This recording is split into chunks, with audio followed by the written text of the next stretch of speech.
गुरुदेव ने गायन और वादन का उदाहरण दिया।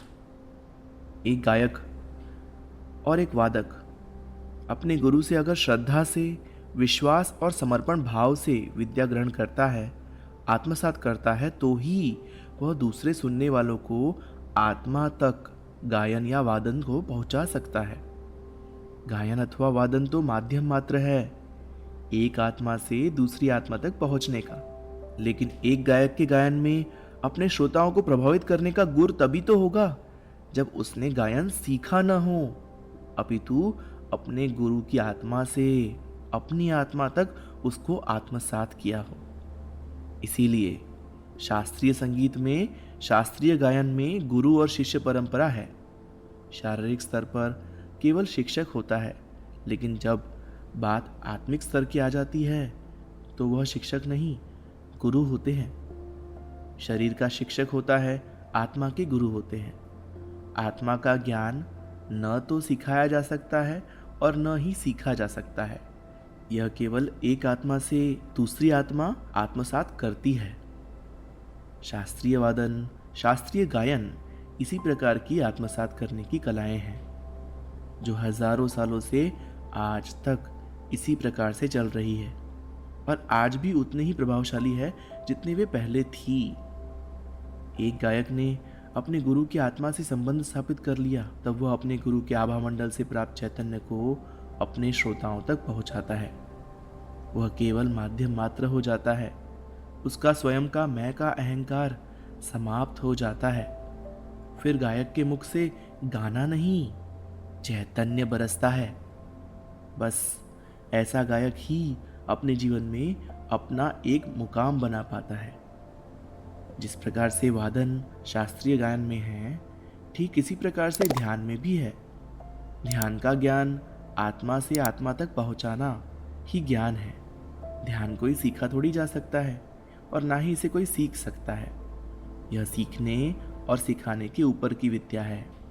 सदैव जो सीखा जाता है वह शरीर से या बुद्धि से होता है, और ध्यान तो शरीर और बुद्धि से परे है।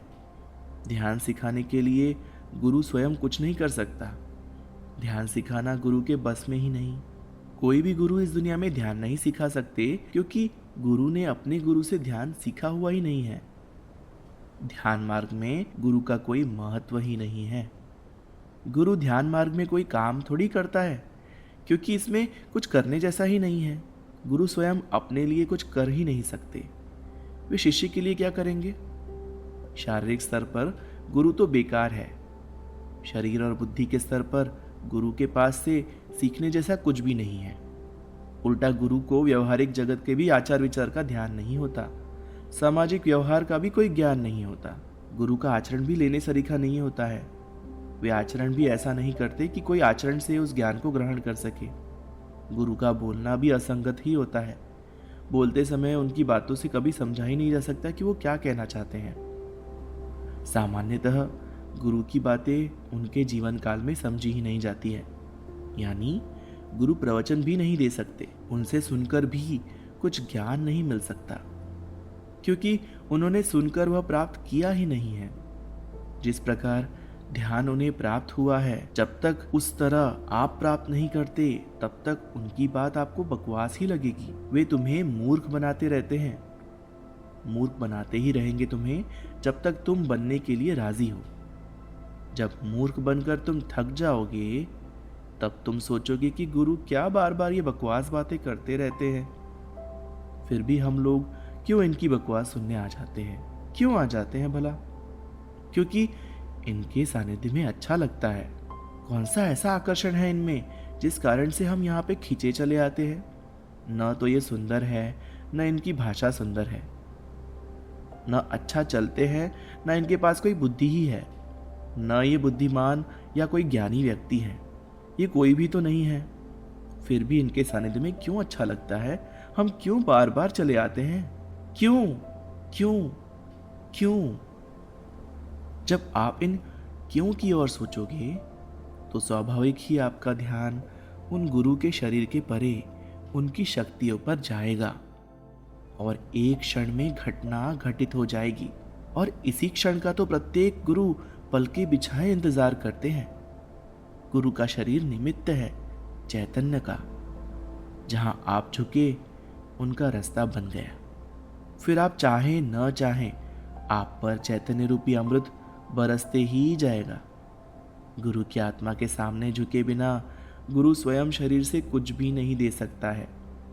गुरु स्वयं कुछ दे ही नहीं सकते, गुरु से लेना पड़ता है झुक कर। जिसे झुकना आ गया वह खुद पी ही लेगा। वास्तव में झुकना यानी एक आत्मा के सामने अपनी ग्रहण करने की इच्छा शक्ति दर्शाना है। क्योंकि ध्यान आत्मज्ञान से प्राप्त हो सकता है, वह केवल शारीरिक स्तर पर नहीं होना चाहिए। मान लो एक बहुत बड़ी पानी की टंकी है और उस टंकी में एक पाइप डाली हुई है। उस पाइप का दूसरा सिरा किसी ने मुंह में पकड़ कर रखा है, और ऐसा सिरा मुंह में जीवन भर पकड़ करके भी रखो, उस व्यक्ति को टंकी में रखा हुआ पानी पीने को कभी नहीं मिलेगा। उस सिरे को मुंह में रखकर पानी को ऊपर की ओर खींचना होगा, तभी पानी मुंह में आ सकता है। दूसरा, स्वयं पाइप में पानी थोड़ी ही है जो पाइप को मुंह में रखने से पानी मुंह में आ जाएगा। पाइप तो एक माध्यम मात्र है। पानी टंकी के अंदर है, पाइप के द्वारा आ सकता है, पर पानी उस पाइप में नहीं है। यह ध्यान रखना होगा। ठीक इसी प्रकार से गुरु सदैव चैतन्य से जुड़े हुए रहते हैं, पर गुरु में चैतन्य नहीं है और न गुरु स्वयं चैतन्य दे सकते हैं। गुरु के ही माध्यम से चैतन्य मिल सकता है, तो गुरु के शरीर के माध्यम से परे जाना होगा, तभी ध्यान की प्राप्ति हो सकती है।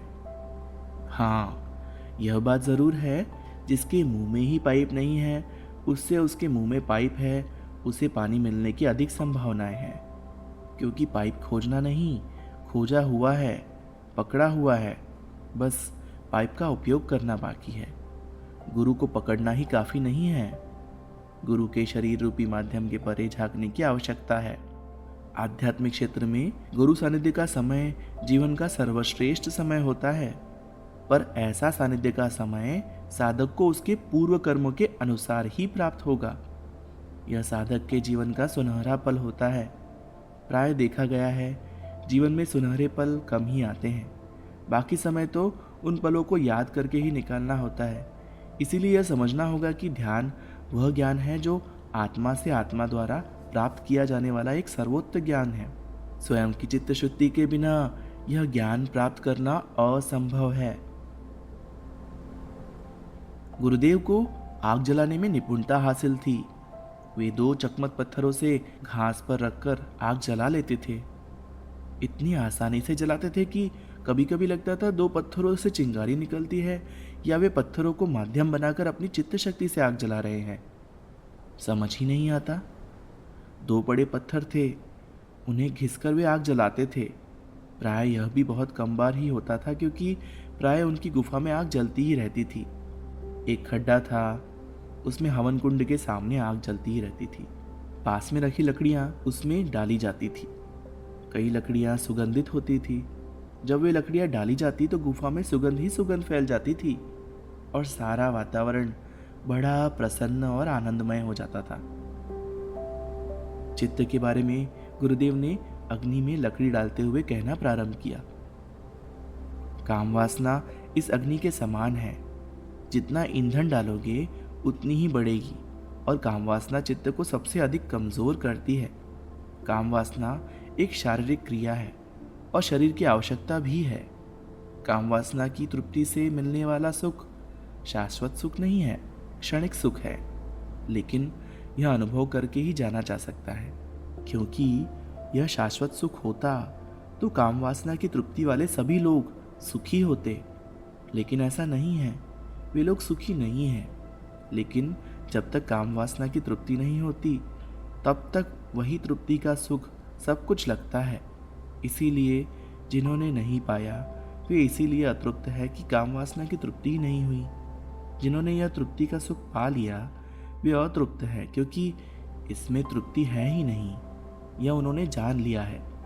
आध्यात्मिक क्षेत्र में यह काम वासना की अतृप्ति लेकर कभी आगे नहीं बढ़ना चाहिए, क्योंकि यह अतृप्ति आपके आध्यात्मिक पतन का कारण बनेगी। जिस प्रकार एक गुब्बारे में छोटा सा छेद हो, पर गुब्बारा फुलाने पर वही छोटा सा छेद बड़ा हो जाएगा, गुब्बारा उसी छेद के कारण फूट जाएगा। ठीक इसी प्रकार से काम वासना की अतृप्ति लेकर कभी आध्यात्मिक प्रगति नहीं की जा सकती है। काम वासना को जबरदस्ती नियंत्रित करना ठीक नहीं है, क्योंकि फिर काम का वेग गलत तरीके से बाहर निकलता है। कई बार ऐसा होता है, एक साधक जीवन भर काम वासना के ऊपर जबरदस्ती नियंत्रण करता है और अपनी वृद्धावस्था में किसी छोटी लड़की का बलात्कार करके पाप कर देता है। यानी जबरदस्ती से दबाया हुआ आवेग गलत तरीके से बाहर आ जाता है। इसीलिए इसमें जबरदस्ती से किया गया नियंत्रण घातक सिद्ध होता है। एक साधक शारीरिक स्तर को पार कर आत्मिक स्तर पर पहुंच जाए तो उसका काम वासना पर स्वाभाविक ही रूप से नियंत्रण हो जाता है। नियंत्रण स्वाभाविक रूप से ही होना चाहिए। नियंत्रण कभी जबरदस्ती से नहीं होता। वह काम वासना का दमन है, जो गलत है, क्योंकि जो जबरदस्ती से किया जाता है वह सदैव शरीर से ही होता है, और जो स्वाभाविक रूप से होता है वही शाश्वत होता है। कई लोग आध्यात्मिक प्रगति के लिए ईश्वर के नाम पर उपवास रखते हैं, वह भी गलत है। साधक ने खूब खाना भी नहीं चाहिए और उपवास भी नहीं करना चाहिए। मध्य मार्ग में रहो। जब हम भोजन में से चित्त निकालने के लिए उपवास करते हैं तो भोजन में से चित्त निकालने की जगह भोजन में चित्त अधिक जाने लग जाता है। फिर हर समय हर जगह भोजन ही दिखता है। यह भी गलत है और चित्त के लिए नुकसानदायक भी है। आप ध्यान में इतने मग्न हो जाए कि आपको भोजन करने का भी सुध ना रहे। यह उपवास है, सच्चा उपवास। उपवास घटित हो जाता है।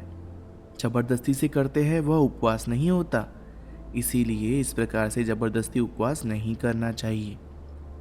स्वाभाविक रूप से ही हो जाए तो ठीक है।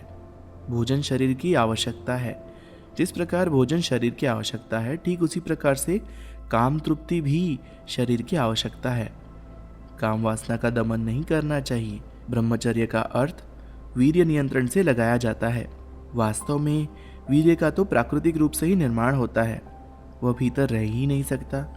अति होने पर बाहर किसी न किसी रूप में आ ही जाएगा।